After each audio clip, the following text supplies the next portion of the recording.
এই যে শরীফ ওসমান হাদি গুলি করে তাকে খুন করলাম, কি ছিল অপরাধ? তার একটাই অপরাধ।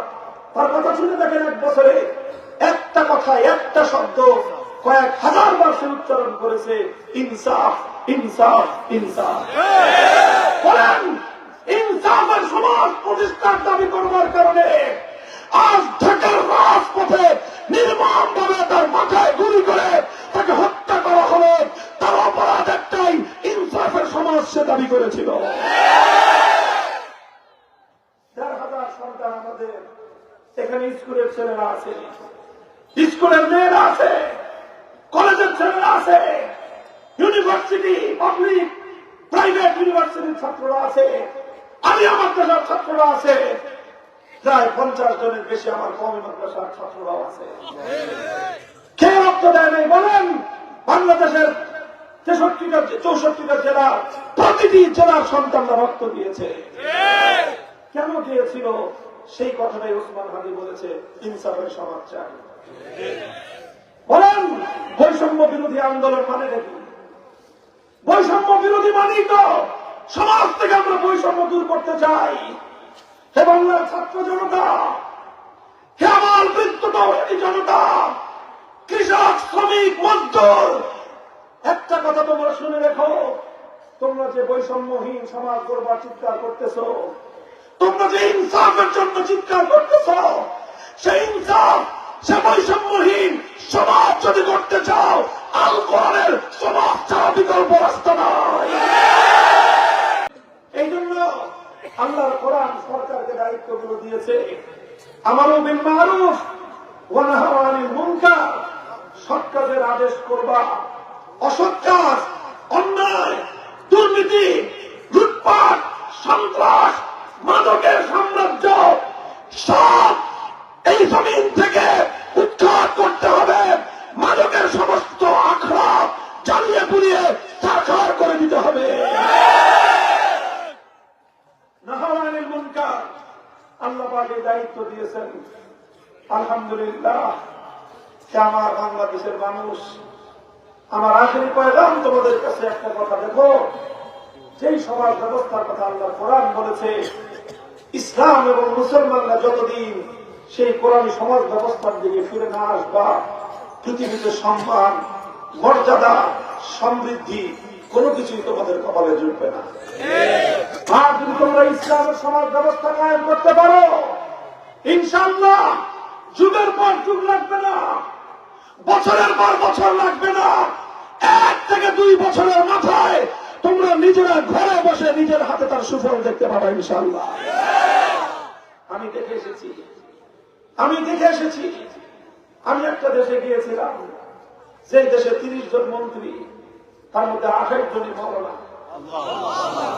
কওমি মাদ্রাসার ছাত্র, সব কওমি মাদ্রাসার ফারেক হুজুর, তারা সেই দেশটা চালায়। সেই দেশে একটা মন্ত্রণালয় আছে, পৃথিবীর কোন দেশে সেই মন্ত্রণালয় নাই। ওই মন্ত্রণালয়ে আমরা গেলাম, গিয়ে সেখানকার প্রধানমন্ত্রী, তার মূল মন্ত্রীকে পাই নাই, ডেপুটি মিনিস্টারের সঙ্গে দেখা। সেই মন্ত্রণালয়ের নামটা কি? ওয়াজারাতুল আমরি বিল মারুফ ওয়ান নাহই আনিল মুনকার। মন্ত্রণালয়ের নামই হলো যে সৎ কাজের আদেশ, অসৎ কাজের নিষেধ মন্ত্রণালয়, এই হলো নাম। জিজ্ঞাসা করলাম, ভাই এটা কিরকম নাম দিলেন আপনারা মন্ত্রণালয়ে?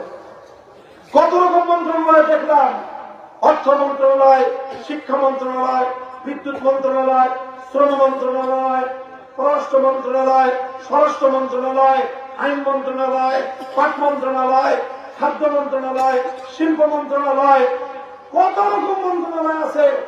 সারা দুনিয়া ঘুরা কোথাও তো এই আমর বিল মারুফ নাহি আনিল মুনকার কোরআনের মধ্যে আয়া এক রাকাত নামাজ হয়ে যাবে মন্ত্রণালয়ের নাম দিয়ে। এই নাম দিলেন কেন আপনারা? আল্লাহু আকবার। ডেপুটি মিনিস্টার আমাদেরকে জবাব দিলেন যে, দেখেন হুজুর, অন্য সব মন্ত্রণালয় এটা আমরা নিজেদের প্রয়োজনে বানাইছি। আমরা মনে করছি, আমাদের বিবেচনা থেকে আমরা মনে করছি অর্থ মন্ত্রণালয় দরকার, আমাদের বিবেচনায় থেকে মনে করছি আমরা বিদ্যুৎ মন্ত্রণালয় দরকার, আমাদের বিবেচনা থেকে আমরা মনে করেছি খাদ্য মন্ত্রণালয়, পররাষ্ট্র মন্ত্রণালয়, স্বরাষ্ট্র মন্ত্রণালয়, শ্রম মন্ত্রণালয়, বাণিজ্য মন্ত্রণালয় এগুলি দরকার। এগুলো আমরা মনে করে বানিয়েছি।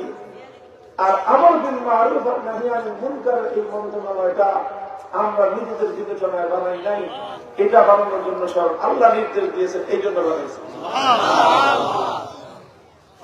বলে একটা মন্ত্রণালয় যেটার কথা স্বয়ং আল্লাহ বলেছেন, ইম্মাক্কান্নাহুম ফিল আরদ, আমি যদি ইমানদারদেরকে ক্ষমতা দেই, সেই ক্ষমতা পাওয়ার পর নামাজ কায়েম করবে, যাকাত বাস্তবায়ন করবে, এরপরে তারা আমর বিল মারুফ ওয়া নাহি আনিল মুনকার, সৎ কাজের আদেশ অসৎ কাজের নিষেধ করার কাজ করবে। বলে যে আল্লাহর এই হুকুম বাস্তবায়নের জন্য আমরা এই মন্ত্রণালয়টা কায়েম করেছি। জিজ্ঞাসা করলাম কেমনে চলে? বলল ওই দেশের সবচেয়ে বেশি পাওয়ারফুল মন্ত্রণালয়, সবচেয়ে পাওয়ারফুল মন্ত্রণালয়। আমাদের দেশের পাওয়ারফুল মন্ত্রণালয় কোনটা জানেন? প্রতিরক্ষা মন্ত্রণালয়, অর্থ মন্ত্রণালয়, পররাষ্ট্র মন্ত্রণালয়, স্বরাষ্ট্র মন্ত্রণালয়, এগুলি হল প্রভাবশালী মন্ত্রণালয়। এই জন্য বড় বড় মন্ত্রীরা এই পদগুলি নেয়। তাদের দেশের সবচেয়ে প্রভাবশালী মন্ত্রণালয়ের নাম হল ওয়াজারাতুল আমর বিল মারুফ ওয়ান নাহি আনিল মুনকার, সৎ কাজের আদেশ অসৎ কাজের বাধা নিষেধ করার মন্ত্রণালয়। এটা হল সবচেয়ে শক্তিশালী মন্ত্রণালয়। জিজ্ঞাসা করলাম কেমন শক্তিশালী? বলে যে প্রত্যেকটা মন্ত্রণালয়ের উপর, প্রত্যেকটা মন্ত্রীর উপর আমাদের এই মন্ত্রণালয় থেকে খবরদারি করা হয়, নজরদারি করা হয়।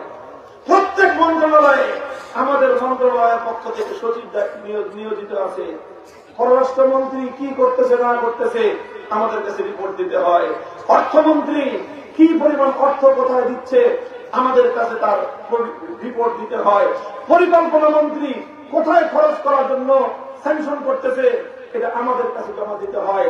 প্রত্যেকটা কাজ আমরা আল্লাহর কোরআনের নীতির আলোকে, ইসলামের নীতির আলোকে দেখি এই কাজটা করা সৎ হবে না অসৎ হবে, এই কাজটা করলে দেশের জনগণের কল্যাণ হবে না অকল্যাণ হবে, আমরা সেটা অনুমোদন দিলে তারপরে মন্ত্রণালয়গুলো কাজ করতে পারে।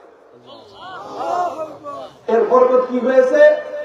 এর বরকত এই হয়েছে যে 4 বছরে সারা দুনিয়াকে টেক্কা দিয়ে পৃথিবীতে অর্থনৈতিক উন্নয়নের ক্ষেত্রে সারা ইউরোপ এবং আধুনিক বিশ্বকে তারা পেছনে ফেলে অর্থনৈতিক উন্নয়নের ক্ষেত্রে তারা অনন্য দৃষ্টান্ত স্থাপন করেছে। কি দৃষ্টান্ত? সহজ হিসাব বুঝবেন আপনারা।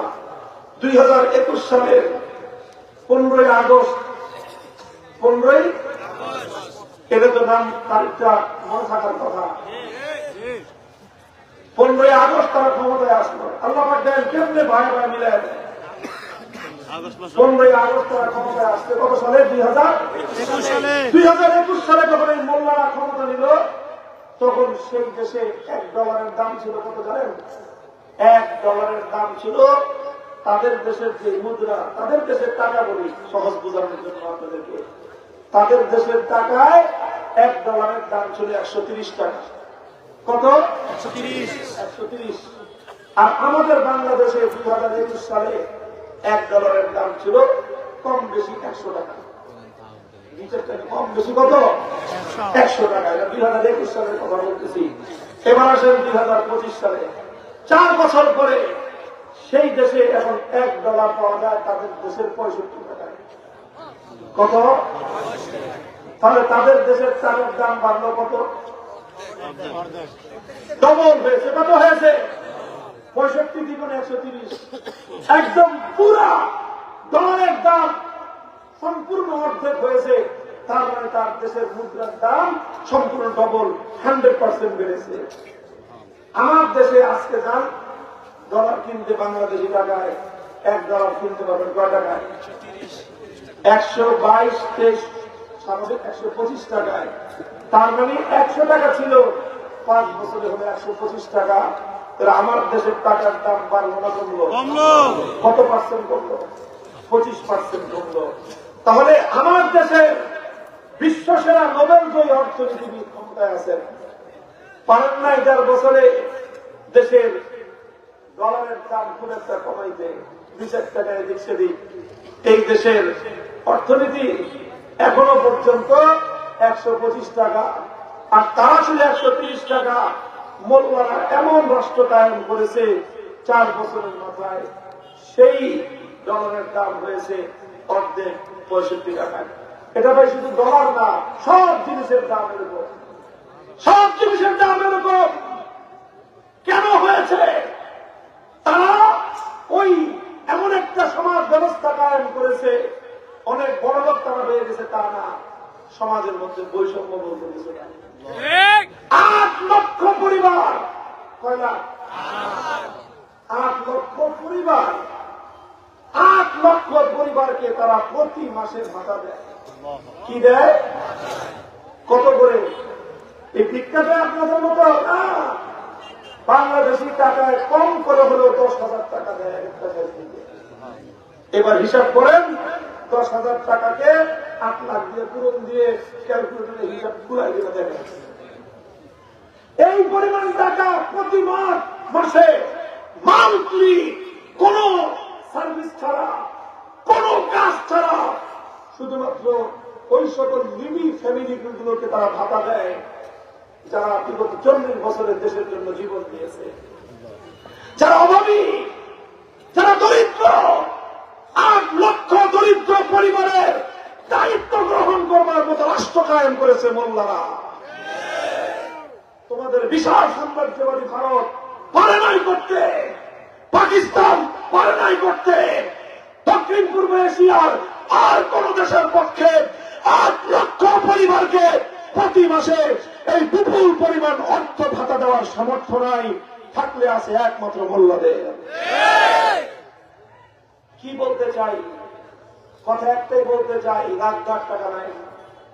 খোলাসা করে বলতে চাই, অনেককে দায়িত্ব দিয়ে দেখেছেন, অনেক ক্ষমতা রক্ষণ করেছেন, একবার সোনার বাংলা দেখেছেন, একবার নতুন বাংলা দেখেছেন, সবুজ বাংলা দেখেছেন, ডিজিটাল বাংলাদেশ দেখেছেন। এবার একটাবার এদেশের আলেম সমাজকে রাষ্ট্রের দায়িত্ব দিয়ে দেখেন। দায়িত্ব নিয়ে আমি কথা বলছি, 5 বছরের মধ্যে বাংলাদেশের জনগণের অর্থনৈতিক বৈষম্য শূন্যের কোথায় নিয়ে আসবে ইনশাআল্লাহ। কথা আমার শেষ। এবার আলেমরা আমাদেরকে একটা কথা বলি, জনগণকে তো এই কথাটা বুঝাইতে হবে যে নেতৃত্বের প্রকৃত উপযুক্ত হল তারা যাদের পক্ষে আল্লাহর কোরআনের এলেম আছে তারা। এটা আলেমদের ব্যর্থতা যে আমরা এই জাতিকে কথাটা বুঝাইতে পারি নাই। হে জাতি, আপনাদেরও ব্যর্থতা আছে। আপনারা হুজুরদের কাছ থেকে শুধু পড়া মানি নেন, হুজুরদের কাছ থেকে শুধু মিলাদ পড়ান, হুজুরদের কাছ থেকে শুধু দোয়া নেন, হুজুরদেরকে দিয়ে শুধু জানাজা পড়ান, হুজুরদেরকে দিয়ে শুধু বিয়া পড়ান আর বিয়া ফাঁসান। এই কাজগুলি ছাড়া হুজুরদেরকে আর কোনো কাজে লাগান না।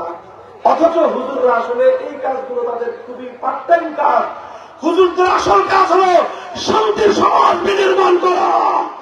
আসল কাজ হলো জুলুম এবং ইনসাফ, জুলুমের বিরুদ্ধে ইনসাফ কায়েম করার লড়াই চালানো।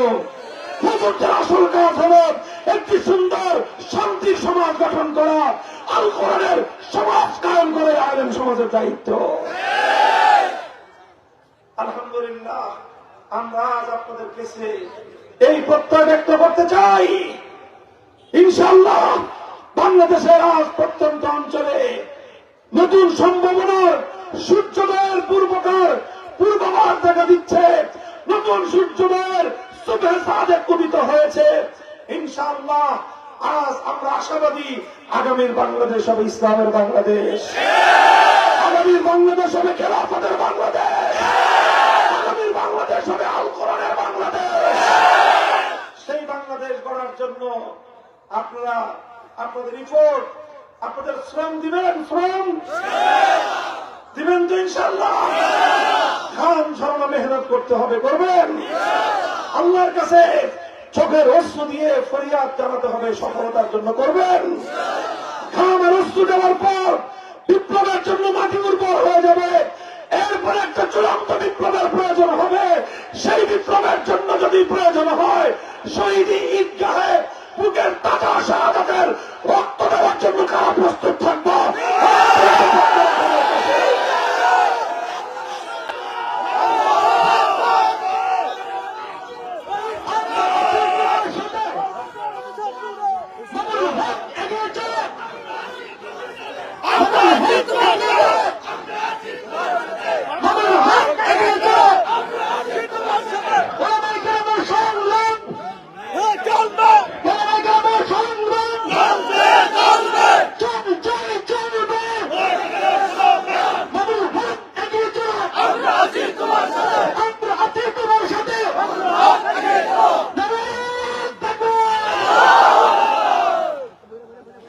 স্লোগান থাকবেন? হ্যাঁ? বলেন শপথ, অঙ্গীকার কার সাথে? বলেন কার সাথে? আল্লাহ পাক রব্বুল আলামিন আমাদের এই শপথকে কবুল ফরমান। আগামীর দেশ, আগামীর পৃথিবীটা ইনশাআল্লাহ ভিন্ন এক পৃথিবী হবে। যারা পুরান দিনের সেই পুরানা জিনিসের যারা নাকি আশা করতেছেন, ইনশাআল্লাহ আগামীর পৃথিবী রং বদল হবে ইনশাআল্লাহ। আল্লাহ পাক রব্বুল ইজ্জত আমাদের সকলকেই সেই সুন্দর সমাজ বিনির্মাণ করার এবং সেই সুন্দর সোনালী শুভ্র প্রভাত দেখার তৌফিক আল্লাহ আমাদেরকে দান করুন। আলহামদুলিল্লাহি রাব্বিল আলামিন। সকল বলি আলহামদুলিল্লাহ, আলহামদুলিল্লাহ। আগামী সমাজ কাদের? আগামী সমাজ ইসলামের।